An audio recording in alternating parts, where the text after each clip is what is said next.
In the jungles of Vietnam, a U.S. sniper hunted a ghost, a woman called Apache.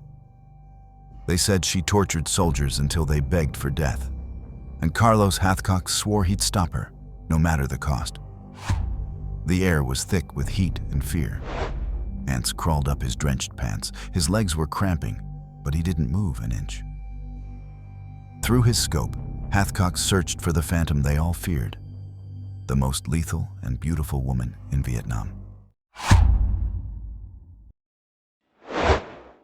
Carlos Norman Hathcock had one dream that guided him his entire life: to become a United States Marine. As a boy growing up in Arkansas, he spent countless hours roaming the woods with a .22 caliber J.C. Higgins single-shot rifle, hunting not for sport but to help feed his struggling family. Those long days built the discipline and precision that would one day make him a legend. In 1959, at just 17 years old, Hathcock turned that dream into reality and enlisted in the Marine Corps. 6 years later, his natural skill with a rifle earned him the prestigious Wimbledon Cup for long-range shooting.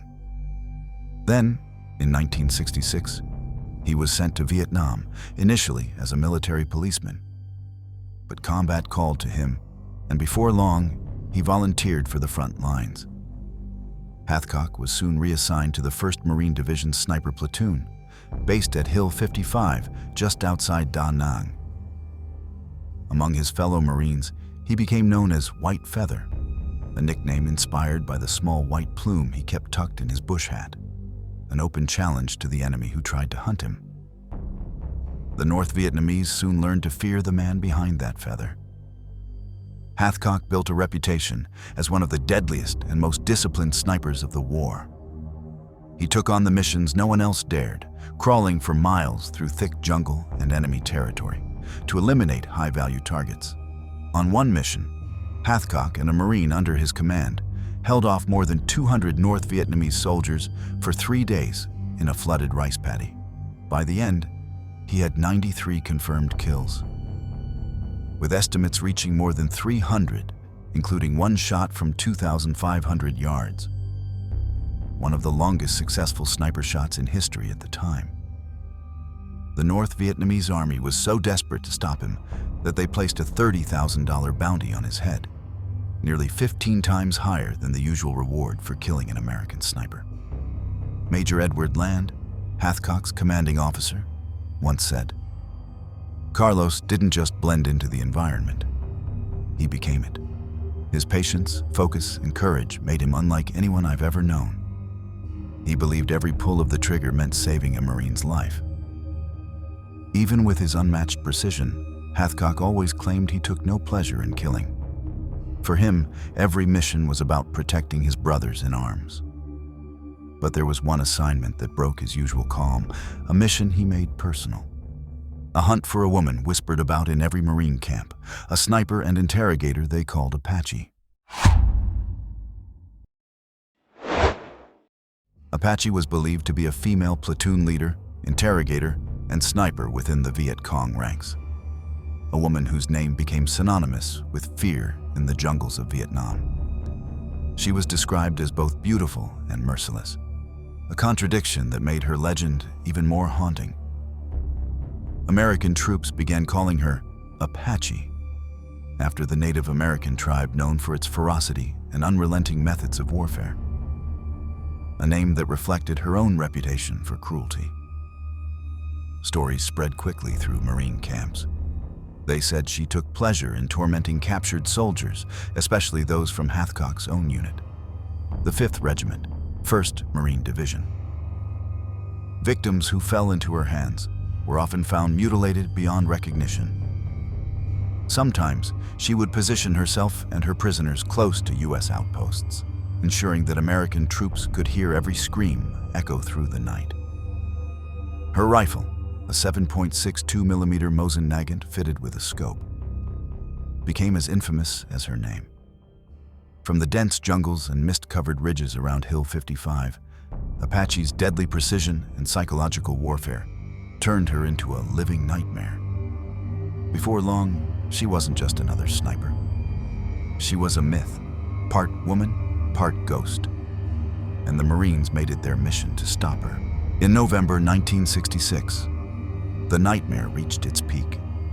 During an ambush within earshot of Hill 55, a Marine private was captured by Apache's unit. That night, the jungle came alive with horror. Hathcock and Major Edward Land could hear the man's screams echoing through the darkness, hour after hour.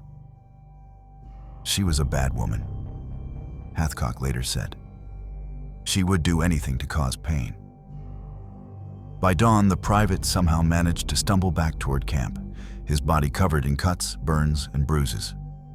He made it only a few feet from Hathcock before collapsing, lifeless. That was the moment something inside Hathcock changed. The sniper who rarely let emotion guide him now had a personal mission: to find Apache and end her reign of terror.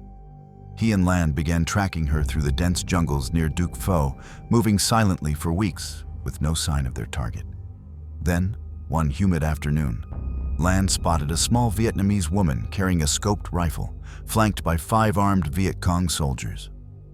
The 2 Marines waited, motionless, for the right moment.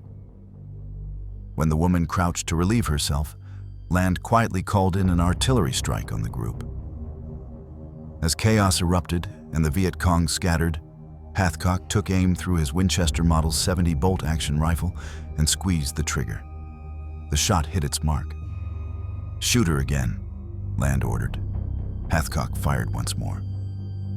The woman's body went still, the jungle finally silent.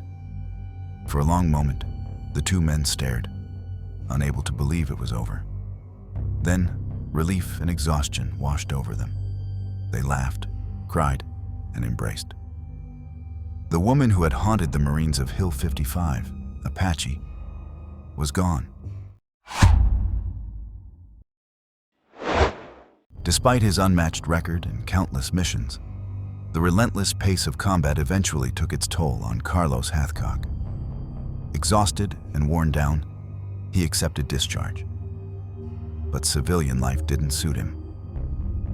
Within a week, he re-enlisted, unable to imagine a world where he wasn't a Marine.